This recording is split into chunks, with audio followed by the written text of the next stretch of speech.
En las sombras de la geopolítica global, Europa se alzaba como un enigma. Un continente que, sin alzar la voz ni blandir ejércitos imponentes, provocaba un escalofrío de incomodidad en los corazones de líderes mundiales. No eran solo las potencias habituales, como Rusia o China, las que sentían esa punzada de desdén. Voces desde el sur global, e incluso desde las entrañas de Estados Unidos, parecían compartir un rechazo visceral hacia este mosaico de democracias. No se trataba de amenazas abiertas ni de ataques frontales, sino de un murmullo constante, un desprecio que oscilaba entre la burla y la envidia. Europa, con su calma aparente, su riqueza silenciosa y su insistencia en valores democráticos, tenía algo que irritaba profundamente a muchos. Pero, ¿qué era? No se trata únicamente de la Unión Europea, sino en el tapiz más amplio de naciones democráticas que conforman el espacio europeo. Desde las tierras heladas de Noruega e Islandia hasta las costas británicas, aún parte de este entramado a pesar del Brexit. Europa no era una superpotencia al uso. Sus ejércitos no dominaban los mares, ni sus armas nucleares, en manos de Francia y Reino Unido, buscaban intimidar. No derrocaba gobiernos ni imponía su voluntad con la fuerza bruta. Sin embargo, su influencia era innegable. Una presencia sutil pero poderosa que moldeaba el mundo sin disparar un solo tiro. Sus reglas, sus estándares, sus sistemas. Desde las regulaciones ambientales hasta las leyes de protección de datos, Europa dictaba cómo las empresas globales debían operar si querían acceder a su mercado de consumidores adinerados, el más grande del planeta. Las compañías estadounidenses o chinas que soñaban con el lucrativo mercado europeo debían plegarse a sus demandas, ajustando procesos, cumpliendo normas estrictas. Incluso los gobiernos que negociaban con Europa enfrentaban condiciones, compromisos con los derechos humanos, la democracia, el medio ambiente. Esta influencia silenciosa, este poder blando, era lo que desataba tensiones, como si Europa, sin alzar la voz, estuviera desafiando al mundo a ser mejor. Desde Moscú, el Kremlin observaba a Europa con una mezcla de desprecio y temor. Para Vladimir Putin, el continente no solo representaba una amenaza militar, con sus ejércitos modernizándose a un ritmo que Rusia no podía igualar. Era algo más profundo. Europa demostraba que se podía ser próspero y libre sin un puño de hierro al mando. Este modelo chocaba con la narrativa del Kremlin, que justificaba su autoritarismo como un baluarte contra el caos. En un discurso cargado de veneno, Dmitry Medvedev, aliado incondicional de Putin, no dudó en declarar: Europa no es solo un adversario, es un enemigo declarado de los intereses rusos. Su Unión Europea y sus valores democráticos son tan peligrosos para nosotros como la OTAN misma. Estas palabras, pronunciadas en un foro cerrado en San Petersburgo, resonaron como un eco de la paranoia que corroía a la élite rusa. Europa, con su insistencia en elecciones libres y tribunales independientes, era un espejo que reflejaba las grietas del régimen. En Pekín, la perspectiva no era muy distinta. China, con su maquinaria económica y su régimen autoritario, veía en Europa no solo un rival comercial, sino un desafío ideológico. En el año 2024, el espacio democrático europeo importó bienes chinos por un valor superior a los 530.000 millones de euros, consolidándose como el mayor mercado de exportación de China. Sin embargo, este comercio estaba desequilibrado. Mientras que el 20% de las exportaciones chinas viajaban a Europa, solo el 8% de las exportaciones europeas llegaban a China. Este desbalance, que alcanzaba los 300.000 millones de euros, otorgaba a Europa una ventaja estratégica que Pekín no podía ignorar. En una cumbre tensa a mediados del 2025, el Ministerio de Comercio chino expresó su profunda insatisfacción ante las sanciones europeas contra empresas chinas vinculadas a la invasión rusa de Ucrania. Un alto funcionario, con tono gélido, advirtió: Europa no puede esperar un acceso ilimitado a nuestro mercado mientras restringe el nuestro. La reciprocidad es innegociable. La amenaza flotaba en el aire. Si el comercio colapsara, China sufriría mucho más, incapaz de reemplazar a Europa como cliente para sus productos de alta gama, como vehículos eléctricos y tecnología verde. Pero la incomodidad con Europa no se limitaba a las potencias autoritarias. Incluso en Estados Unidos, el aliado histórico del continente, se percibía un creciente desdén. Entre los seguidores del movimiento MAGA, Europa era el blanco de burlas constantes, un símbolo de todo lo que consideraban errado. Regulaciones excesivas, impuestos para financiar servicios sociales, obsesión con los derechos humanos. Trump, con su retórica incendiaria, no dudaba en calificar a la Unión Europea como un enemigo comercial que se aprovechaba de Estados Unidos tanto económica como militarmente.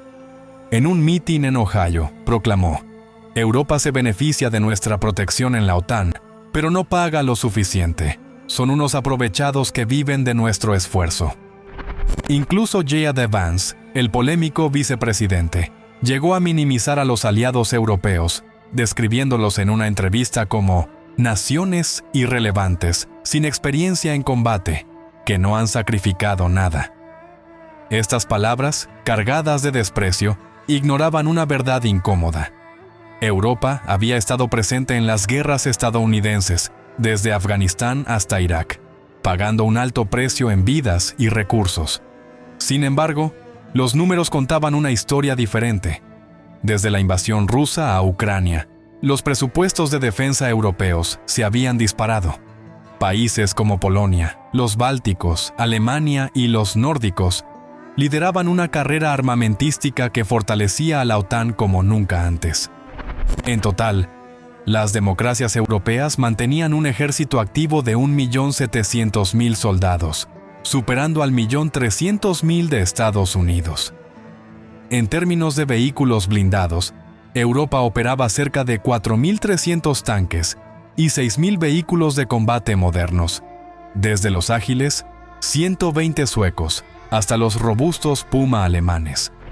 En el mar, sus 1.500 embarcaciones, incluyendo portaaviones, submarinos y destructores, proyectaban un poder naval formidable, solo superado por la Armada estadounidense.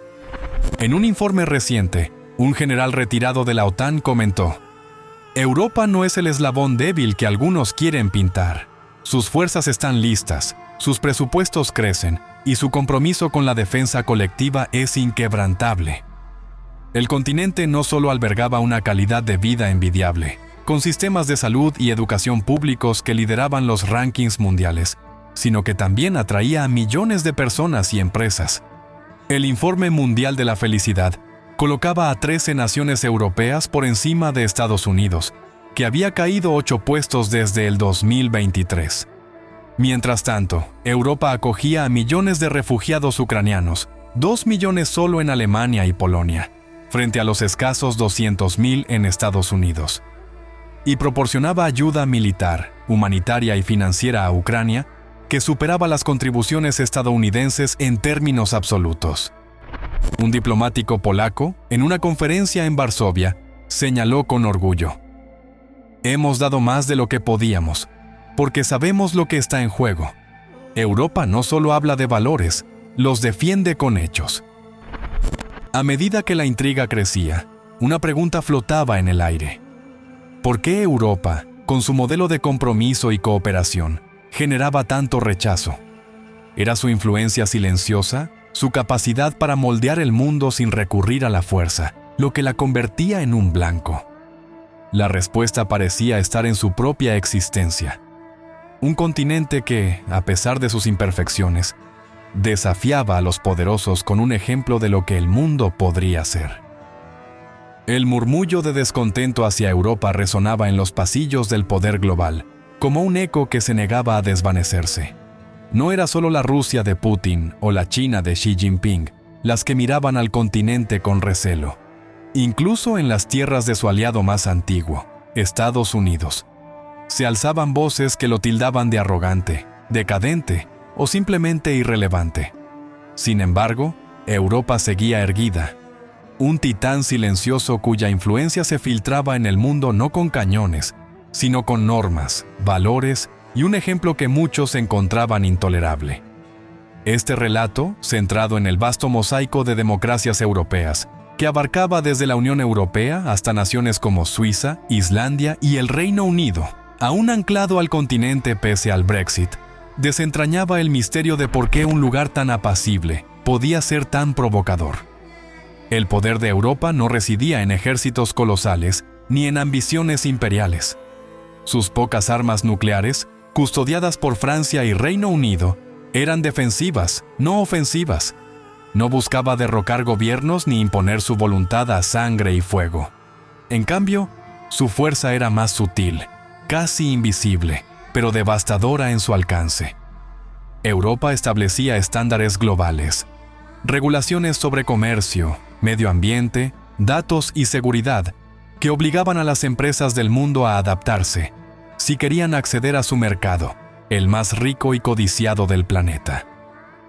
Gigantes tecnológicos de Silicon Valley y fábricas de Shenzhen debían cumplir con las exigencias europeas para vender a sus consumidores. Los gobiernos que negociaban tratados comerciales con Europa enfrentaban cláusulas estrictas, compromisos con la democracia, los derechos humanos, la sostenibilidad.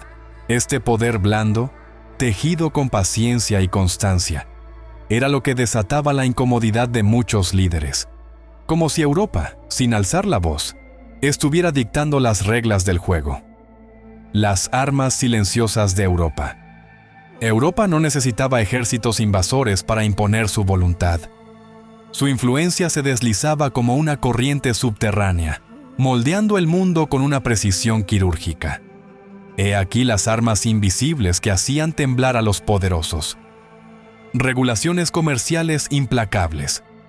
Cada empresa global, desde tecnológicas estadounidenses hasta fabricantes chinos, debía cumplir con las estrictas normas europeas de calidad y seguridad para acceder a un mercado de 500 millones de consumidores adinerados. Un solo incumplimiento podía cerrarles las puertas a miles de millones de euros en ingresos. Estándares ambientales que dictan el futuro. Las leyes de sostenibilidad europeas obligaban a industrias globales a reducir emisiones, rediseñar productos y adoptar energías verdes bajo amenaza de sanciones millonarias. Protección de datos como escudo global. El Reglamento General de Protección de Datos forzaba a gigantes como Google o Huawei a reestructurar sus operaciones, protegiendo a ciudadanos europeos y estableciendo un precedente mundial. Condiciones diplomáticas innegociables. Todo tratado con Europa venía con exigencias de derechos humanos y democracia, un desafío directo para regímenes autoritarios que veían en estas cláusulas una condena implícita. Este arsenal silencioso convertía a Europa en un titán que no rugía, pero cuya sombra hacía retroceder incluso a los más poderosos. En Moscú, la élite rusa observaba a Europa con una mezcla de desprecio y ansiedad. Para el Kremlin, el continente no solo representaba una amenaza por su creciente capacidad militar, que superaba con creces el ritmo de modernización ruso. Era algo más visceral. Europa encarnaba una alternativa peligrosa, un modelo de prosperidad y libertad, que desafiaba la narrativa de control absoluto que Putin había tejido durante décadas. En un discurso reciente, el expresidente Dmitry Medvedev, siempre leal al Kremlin, lanzó una advertencia cargada de bilis. Bruselas y sus ideales democráticos son un veneno para Rusia. La Unión Europea es tan hostil como la OTAN, si no más. Sus palabras, pronunciadas en una reunión de oligarcas en Sochi, reflejaban el temor de un régimen que veía en Europa un espejo de sus propias fragilidades. En Pekín, el sentimiento no era menos hostil. China, con su economía en ascenso y su régimen férreo, veía en Europa no solo un competidor comercial, sino una amenaza ideológica. En el año 2024, el espacio democrático europeo importó bienes chinos por valor de más de 530.000 millones de euros, consolidándose como el destino principal de las exportaciones de China. Pero este comercio era desigual.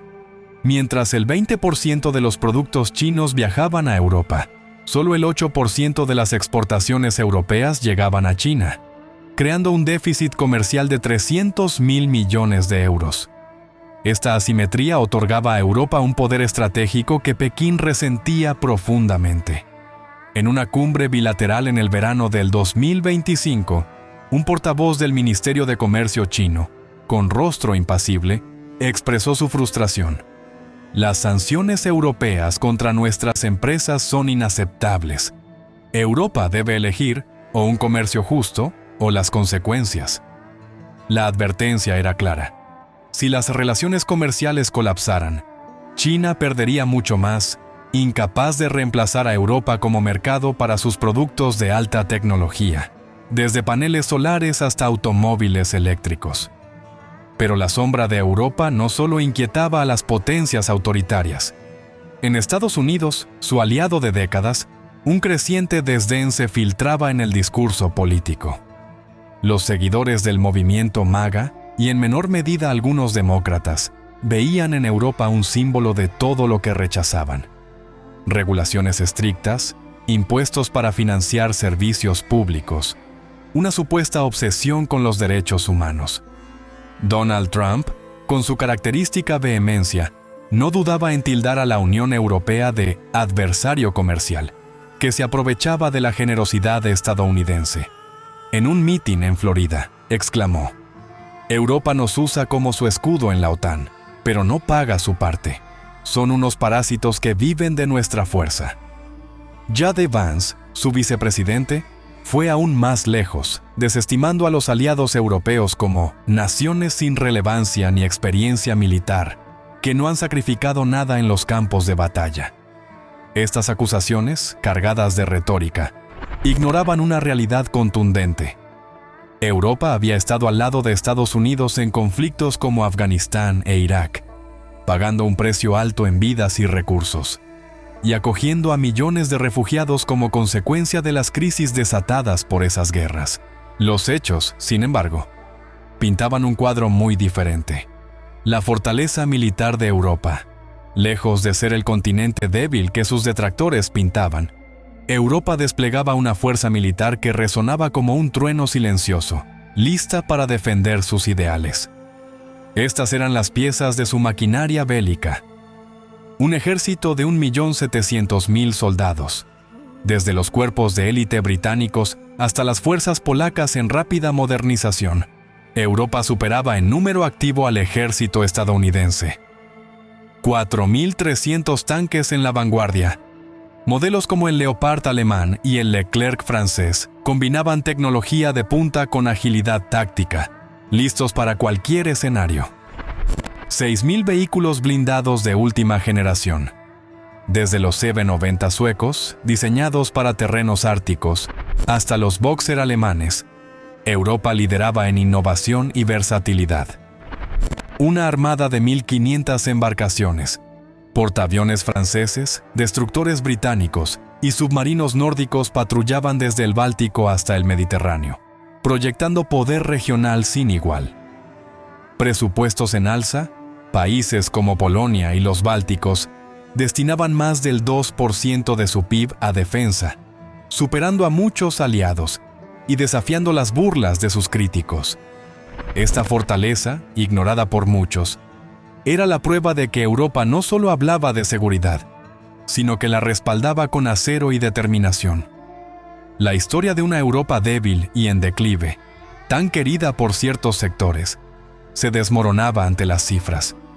El continente no solo ofrecía una calidad de vida que lideraba los rankings globales, con sistemas de salud, educación e innovación de primer nivel, sino que también atraía a millones de personas y empresas. El Informe Mundial de la Felicidad colocaba a 13 naciones europeas por encima de Estados Unidos, que había caído 8 posiciones desde el 2023. Además, Europa había acogido a millones de refugiados ucranianos, 2 millones solo en Alemania y Polonia, frente a los escasos 200.000 en Estados Unidos, y proporcionado un apoyo a Ucrania que superaba al de su aliado transatlántico. Un diplomático lituano, en una cumbre en Vilna, señaló con firmeza: Europa ha dado más de lo que se esperaba, no solo en armas, sino en humanidad. Mientras otros hablan, nosotros actuamos. Este sacrificio, tejido con humanidad y acero, era la prueba de que Europa no solo predicaba valores, sino que los vivía en medio de la tormenta. ¿Por qué un continente que promovía la cooperación, la estabilidad y el progreso generaba tanta animosidad? Tal vez la respuesta yacía en su propio éxito. Europa no necesitaba ejércitos invasores, ni discursos grandilocuentes para influir en el mundo. Su poder residía en su constancia, en su capacidad para establecer estándares que otros debían seguir, en su ejemplo de lo que una sociedad libre y próspera podía lograr. Pero este poder blando tenía un costo. La envidia de los autoritarios, la burla de los escépticos, el recelo de los aliados. Europa, con todas sus imperfecciones, seguía siendo un faro, y los faros, aunque guían, también deslumbran a quienes prefieren la oscuridad. El enigma de Europa se cernía como una sombra inquietante sobre el escenario global. No era su poderío militar ni sus ambiciones imperiales lo que provocaba escalofríos en los líderes mundiales, sino su influencia silenciosa, un desafío implícito que resonaba desde Moscú hasta Pekín y Washington. Este continente de democracias, un tapiz que unía a la Unión Europea con Noruega, Suiza, Islandia y el Reino Unido, no blandía ejércitos colosales, pero sus normas y valores obligaban al mundo a adaptarse. Empresas globales ajustaban sus prácticas para acceder a su mercado, el más rico del planeta, mientras gobiernos enfrentaban demandas de derechos humanos y sostenibilidad. Este poder blando, tejido con paciencia, era un espejo que reflejaba las grietas de los regímenes autoritarios y las inseguridades de los aliados. Las cifras desmentían a una Europa débil. Sus presupuestos militares crecían, sus sistemas de salud y educación lideraban el mundo, y su apoyo a Ucrania, 2 millones de refugiados en Alemania y Polonia, frente a 200.000 en Estados Unidos, superaba al de cualquier aliado. Un analista sueco, en un foro en Estocolmo, afirmó: Europa no solo defiende valores, los vive. Pero esta fortaleza silenciosa era precisamente lo que la convertía en un blanco. Su capacidad para moldear el mundo sin recurrir a la fuerza irritaba a quienes preferían el control al compromiso. Europa, con sus imperfecciones, era un faro de posibilidad, y su luz, aunque guiaba, también cegaba a quienes temían su reflejo. En un mundo de ruido y caos, Europa susurraba una verdad incómoda. El poder verdadero no necesita gritar. Gracias por disfrutar del vídeo. Les deseamos una gran semana desde Europa de Acero. Nos encontramos el próximo martes con un nuevo vídeo. Hasta entonces.